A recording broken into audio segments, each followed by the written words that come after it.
देखिए next topic है हमारा स्पेस क्वांटाइजेशन। एग्जाम में बहुत बार पूछा गया है कि explain what is space quantization. Okay, तो इसको समझते हैं। When an atom is placed in an external magnetic field B, the electron orbit precesses about the field direction as axis which is called Larmor precision। Last lecture में हमने देखा है when जब कोई एटम को एक्सटर्नल मैग्नेटिक फील्ड बी में place किया जाता है तो उसका जो ऑर्बिट होता है वो मैग्नेटिक फील्ड के चारों तरफ रिवॉल्व करने लग जाता है, प्रिसीशन करने लग जाता है, जिसे हम क्या कहते हैं, लार्मर प्रिसीशन कहते हैं। ठीक है, और हमने ये भी देखा था the electron orbital angular momentum of vector L traces a cone around B, मतलब बी के चारों तरफ वो एक कोन बनाता है। कैसे बनाता है, ये एल वेक्टर इधर इधर जाता रहेगा, तो अगर आप इसको देखेंगे हर बार इस सेंटर से वेक्टर मिलाएंगे तो लास्ट में इधर आके इधर एल मिलेगा। तो आपके पास ये जो पिक्चर बन रही है किसकी बन रही है, कोन की बन रही है। तो इसने क्या किया, ट्रेस किया, कोन किया, जिसका एंगल थीटा था, जो कि एल और बी के बीच में एंगल था। थीटा में पता ही है, करेक्ट। और मान लीजिए हमारे पास मैग्नेटिक फील्ड बी जो है, अगर उसको अपन जेड एक्सिस माने, ठीक है, जेड एक्सिस माने, तो इधर आपका जा रहा है एल, इधर आपका जा रहा है एल का Z component which is L Z. अब आपको ध्यान से पता है कि यहाँ से अगर मिला दोगे तो ये एंगल कितना हो जाएगा, 90 एंगल हो जाएगा, क्योंकि ये तो जो है ये वाला डायरेक्शन जो है वो सर्कल के प्लेन में है, और ये वाली जो डायरेक्शन है वो सर्कल के प्लेन के परपेंडिकुलर है। मतलब ये पिक्चर इस तरह से है। तो जहां पर रेडियस कोई सी बनाओगे तो रेडियस के साथ में एंगल कितने का रहेगा, 90 का ही रहेगा हमारे पास।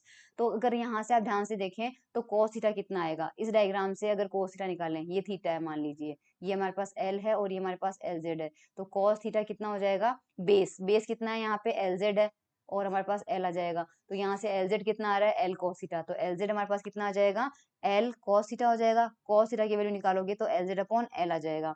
एल की वैल्यू अपन जानते हैं कि एल जो होता है वो क्वांटाइज होता है, और एल जेड जो होता है वो भी क्वांटाइज होता है। प्रीवियस लेक्चर्स में हम देख चुके हैं कि एल की वैल्यू और एल जेड की वैल्यू ये होती है, करेक्ट। और एल और एम एल हमारे पास ऑर्बिटल और मैग्नेटिक क्वांटम नंबर्स होते हैं। दोनों की वैल्यूज अगर cos थीटा के अंदर पुट कर दे तो एल जेड अपॉन एल आ जाएगा। एल जेड की वैल्यू पुट की है ऊपर वाली इक्वेशन से, और एल की वैल्यू भी पुट की है, तो एच क्रॉस से एच क्रॉस कैंसिल आउट हो जाएगा। हमारे पास कितना आ जाएगा, M L upon root of L L plus one. हमें ये भी पता है कि since for a given L there are 2l plus 1 possible values of M L. कैसे, 0 plus minus 1 plus minus 2 plus minus L, ये टोटल वैल्यूज कितनी होती है, 12 प्लस 1 होती है, जो कि आपने एसपीडीएफ ऑर्बिट के अंदर भी पढ़ रखा होगा। The angle theta can assume, क्योंकि हमें पता है कि एमएल की कितनी वैल्यूज पॉसिबल है, 12 प्लस 1 पॉसिबल है, तो एमएल की जितनी वैल्यूज पॉसिबल होगी उतनी ही क्या होगी, cos थीटा की वैल्यू पॉसिबल होगी, क्योंकि एल को तो आपने क्या कर दिया, फिक्स कर दिया। गिवन एल के लिए एल को फिक्स करते हुए एमएल की कितनी वैल्यूज होती है, 12 प्लस 1, तो cos थीटा की भी कितनी होगी, 12 प्लस 1, तो 12 प्लस 1 डिस्क्रीट वैल्यूज आएगी। In other word we can say the angular momentum vector L can have 2l plus 1 discrete orientation. Orientation क्यों, क्योंकि थीटा क्या बताता है, ओरिएंटेशन ही बताता है, मैग्नेटिक फील्ड के साथ में एल की ओरिएंटेशन बता रहा है थीटा। तो अगर cos थीटा की वैल्यू 12 प्लस 1 है तो थीटा कितनी वैल्यूज आएगी हमारे पास, इतने टाइप से ओरिएंटेशन हमें मिल जाएगा with respect to the magnetic field. This quantization of the orientation of atoms in space is known as space quantization। याद रखना एग्जाम में space quantization में आपको ये डेफिनेशन देनी है, और ये जो डायग्राम है ये तभी बनाना, इतना ही करना है जितना मैंने अभी बताया। डायग्राम तो आपके पास अलग से पूछा जाएगा कि L इज इक्वल टू 2 के लिए स्पेस क्वांटाइजेशन का डायग्राम समझाइए, तब अपन को ये बताना है। तो L इक्वल टू 2 के लिए अपन बताते हैं। मान लीजिए अपन L इक्वल टू 2 के लिए लेते हैं, ठीक है। तो L इक्वल टू 2 के लिए ML की वैल्यू क्या होगी, +2 -2 +1 -1 और 0। ML की वैल्यू हमारे पास कितनी आ जाएगी, 2l प्लस 1 करके देख लो, 2l प्लस 1 कितना है, L की वैल्यू 2 है तो कितनी आ जाएगी, 5 वैल्यू आ रही है, और ये 5 वैल्यू हमारे पास हो रही है ना। अब हमारे पास LZ की कितनी वैल्यू आएगी, LZ हम जानते हैं, LZ हमारे पास होता है ML H अपॉन 2 पाई। तो रखते जाओ वैल्यू, ML की वैल्यू एक बार 2 रखते जाओ, 2H अपॉन 2 पाई, फिर एमएल की वैल्यू 1 रखो, 1h अपॉन 2 पाई, फिर 0 रखो, 0h अपॉन 2 पाई, फिर माइनस रखो, -h अपॉन 2 पाई, फिर -2 रखो, -2h अपॉन 2 पाई। तो यहाँ पर LZ की ये सारी वैल्यूज दी हुई है। Okay, alternatively the orientation theta with respect to the B are given by, अब हम cos थीटा निकालते हैं। तो cos थीटा का फॉर्मूला कितना था, ml upon root of L L plus 1। ml की वैल्यू हम यहाँ पर पुट करते जाएंगे, l की जगह तो हमें फिक्स कर रखना है, कितना है 2, तो ये वाला फॉर्मूला रखते हैं। देखो एक बार यहाँ पे cos थीटा की वैल्यू निकालते हैं। cos थीटा हमारे पास कितना आ रहा है, ml upon root of L L plus 1। सबसे पहले l इक्वल टू 2 रख के फिक्स कर लेते हैं नीचे वाले को, तो कितना आ जाएगा, ml upon root of 2 2 plus 1। तो यहाँ से ये कितना आ जाएगा, ml upon root of 2 into 3 कितना हो जाएगा 6। तो कॉस थीटा हमारे पास कितना आ रहा है, ml अपॉन 6, रूट 6 आ रहा है। और ml की वैल्यूज हमने अभी देखी है, plus minus 2 plus minus 1 and 0। तो कितनी वैल्यू आ जाएगी कॉस थीटा की, कॉस थीटा की वैल्यू आ जाएगी plus minus 2 upon root 6 plus minus 1 upon root 6 और 0। ये वैल्यूज आ जाएगी, 5 वैल्यूज मिल जाएगी। तो cos थीटा की वैल्यू देख लेते हैं। तो ये देखिए cos थीटा की वैल्यू कितनी आ जाएगी, ये 2/√6, 1/√6, 0, माइनस 1/√6, माइनस 2/√6। सोल्व करेंगे तो वैल्यू आ जाएगी ये, अप्रोक्सीमेट लेंगे ये वैल्यू किसके करस्पॉन्डिंग है, तो theta 35 degree, 66 degree, 90 degree, 114, 145 degree. तो ये 5 एंगल हमें बनाने हैं। इसका मतलब cos थीटा के थीटा हमारे पास कितने आ रहे हैं, इतने आ रहे हैं। तो cos थीटा की वैल्यू बनाते हैं इतने, है ना, 90 बनाना है, 114, 145। तो डायग्राम में आ जाओ, अब अपन को पता चल जाएगा थीटा कैसे बनाया हुआ है। तो ये देख लीजिए, यहाँ पे सेंटर पे है आपका 0। सबसे पहले आपके पास 90 पे एंगल पे बनाना है, वर्टिकल। बी, आपके पास ये डायरेक्शन है बी, बी के साथ एल का एंगल। तो एक एंगल तो हमारे पास कितना आया था, 90 आया था। तो देखो 90 वाला तो ये बन गया, ठीक है, 90 वाला वेक्टर तो ये बन गया। तो ये एंगल तो कितना हो गया 90। फिर एक था 35, तो 35 एंगल पे एक वेक्टर बनाना है, ये 35 पे बन गया। एक 66 पे बनाना है, ये 66 पे बन गया। एक 114 पे बनाना है, 114 पे बनाना है, ये बन गया। और एक 145 पे बनाना है, ये बन गया। ठीक है, तो ये एंगल बन रहे हैं, 66 हो गया। यहाँ से यहाँ तक का एंगल है 90, और यहाँ से यहाँ तक का एंगल है 114, और यहाँ से यहाँ तक का एंगल है 145। ठीक है, इस तरह से हमारे पास एल वेक्टर बन गए।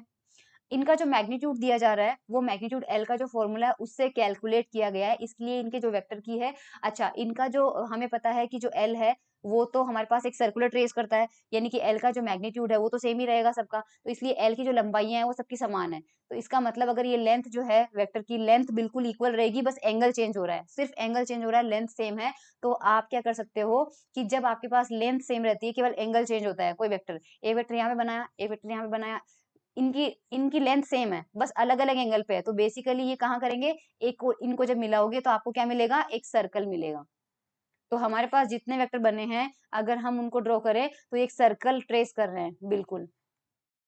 जितने वेक्टर बन रहे हैं उनके वेक्टर बना दिए, और z एक्सिस के साथ एंगल बन रहा है, इसलिए z एक्सिस तो पूरी ड्रॉ करनी पड़ेगी। तो z एक्सिस ट्रू कर दी। अब हमारे पास इनका LZ की वैल्यू देखनी है।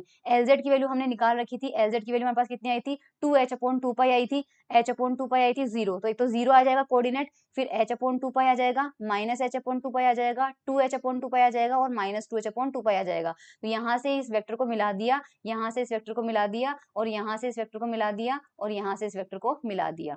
तो इस तरह से हमारे पास क्या हो रहा है, ये क्वांटाइजेशन ऑफ एल हो गया। This is called space quantization. ठीक है, ये था हमारे पास स्पेस क्वांटाइजेशन। अब हम बात करते हैं इलेक्ट्रॉन स्पिन की, और इसकी जो थ्योरी है वो इतनी इंपॉर्टेंट नहीं है।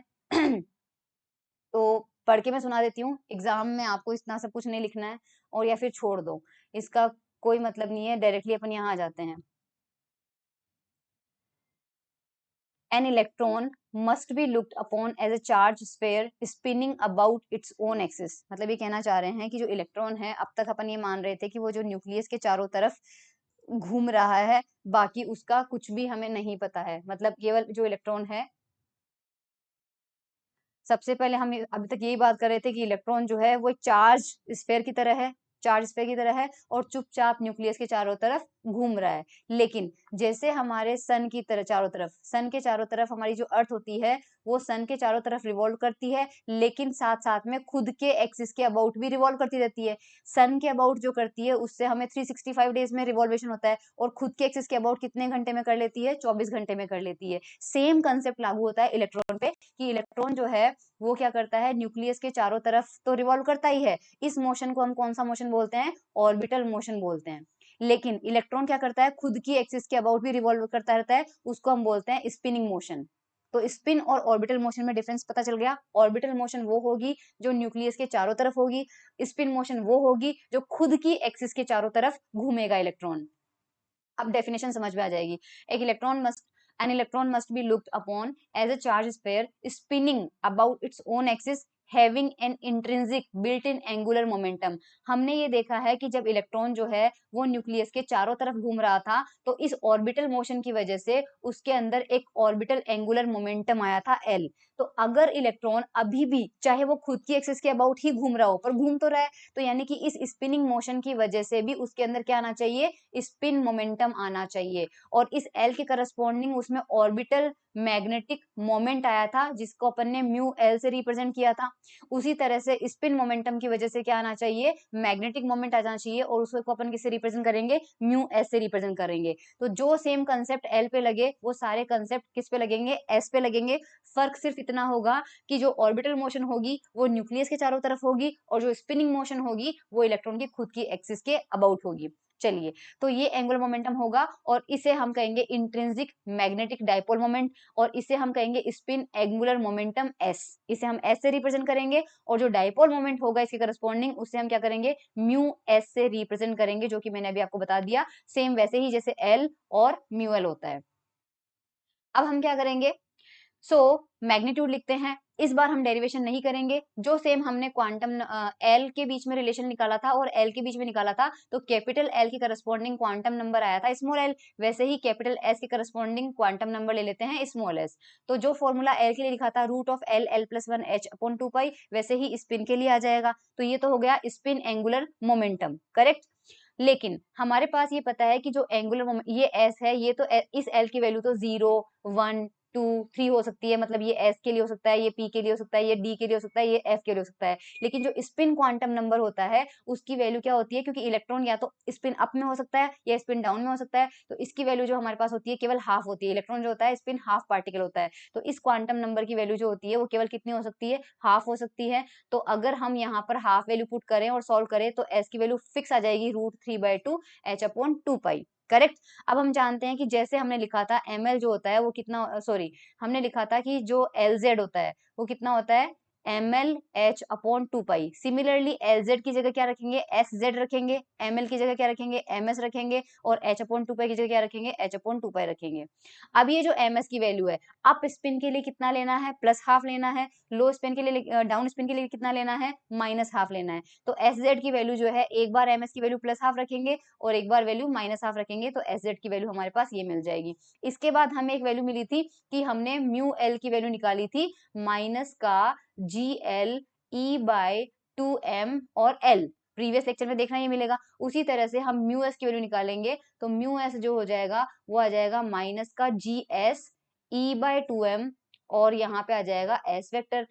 तो हमने जीएल की वैल्यू जो थी इलेक्ट्रॉन के लिए वो कितनी ली थी, 1, और ये होता है जीएस की वैल्यू, जो ध्यान रखना इलेक्ट्रॉन के लिए जीएस की वैल्यू क्या आती है, 2 आती है। तो अगर हम यहाँ पे जीएस की वैल्यू 2 रखेंगे तो रिलेशन कौन सा आ जाएगा, ये आ जाएगा, देखिए ये आ जाएगा हमारे पास, करेक्ट। और इन जनरल अगर लिखेंगे तो अभी भी मैंने आपको बताया था ये, और जीएस की वैल्यू कितनी हो जाएगी, 2 हो जाएगी। इस जीएस को क्या बोलेंगे, स्पिन जी फैक्टर। जो पहले जीएल था वो था ऑर्बिटल जी फैक्टर, ओके। इसके अलावा अगर अपन बोर मैग्नेट्रॉन के टर्म्स में लिखें तो हमारे पास इक्वेशन 4 जो थी वो कैसे आ जाएगी, ये वाली फॉर्म सेम टू सेम वैसे आ जाएगी। प्रीवियस लेक्चर में अपन ने देखा था म्यूएस की वैल्यू, प्रीवियस लेक्चर में देखा था कि जो म्यूएस था वो कितना था, माइनस का GL mu B H upon 2 pi, और हमारे पास एल वेक्टर आया था, तो सेम ही आ जाएगा। और नहीं भी आ रहा है तो we can express spin magnetic moment, यानी इसको जो है आप क्या करना, ई एम अपॉन 2 पाई की वैल्यू निकालना म्यू बी से। म्यू बी हमारे पास होता है ई एच अपॉन 4 पाई एम। यहाँ से देखो 2 से ऊपर मल्टीप्लाई कर लो, 2 से नीचे मल्टीप्लाई कर दो, तो ये ई अपॉन 2m की वैल्यू जो है, ठीक है, यहाँ से ई अपॉन 2m की वैल्यू निकालो तो ये 4 पाई बी हो जाएगा, 4 पाई म्यू बी अपॉन, यहाँ से आ जाएगा 2h, यहाँ से आ जाएगा 2h। ये जो e अपॉन 2m की वैल्यू है वो यहाँ पर पुट कर दो, यहाँ पर पुट कर दोगे, यहाँ पर जैसे ही पुट करोगे म्यूएस की वैल्यू ये आ जाएगी, ठीक है। अब इसी तरह से अगर एस जेड लेना है तो इसका म्यू एस, इसका जेड आ जाएगा, और इस एस की जगह क्या हो जाएगा, एस जेड हो जाएगा। और एस जेड की वैल्यू जो है हमने अभी अभी लिखी है इक्वेशन नंबर सेकंड में, M S upon M S multiplied by H upon 2 pi आ जाएगा। एच बाय 2 पाई से H by 2 pi cancel out हो जाएगा, और म्यू एस जेड की वैल्यू कितनी आ जाएगी, minus G S mu B M S आ जाएगी। हमें पता है कि जी एस की वैल्यू फिक्स होती है, 2 होती है, और हमारे पास ms की वैल्यू प्लस माइनस हाफ होती है, तो इस gs की वैल्यू 2 रखेंगे और इस ms की वैल्यू प्लस माइनस हाफ रखेंगे। तो 2 से 2 कैंसल आउट हो जाएगा, लेकिन प्लस माइनस बच जाएगा, तो म्यू s की वैल्यू कितनी आ जाएगी हमारे पास, plus minus mu b। The spinning electron proved to be successful in experiment not on, ये सब कुछ नहीं करना है, बस आप ध्यान रखना म्यू एस जेड की value plus minus mu B आ जाएगा। बाकी इसकी जो थ्योरी है वो बाद में देखेंगे कि क्या आता है, स्टर्नगर्ड के एक्सपेरिमेंट में क्या पता चलता है। ठीक है, ये हो गया हमारा इलेक्ट्रॉन स्पिन। अब बहुत इंपॉर्टेंट पार्ट आता है vector model of atom, coupling of orbital and spin angular momentum. एक बार देख लेने दीजिए मुझे, ये कितना लेंदी है।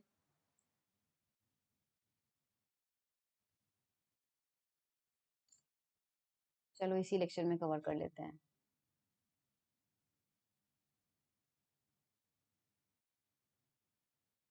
ये चलो नेक्स्ट लेक्चर में कवर कर लेंगे, है ना।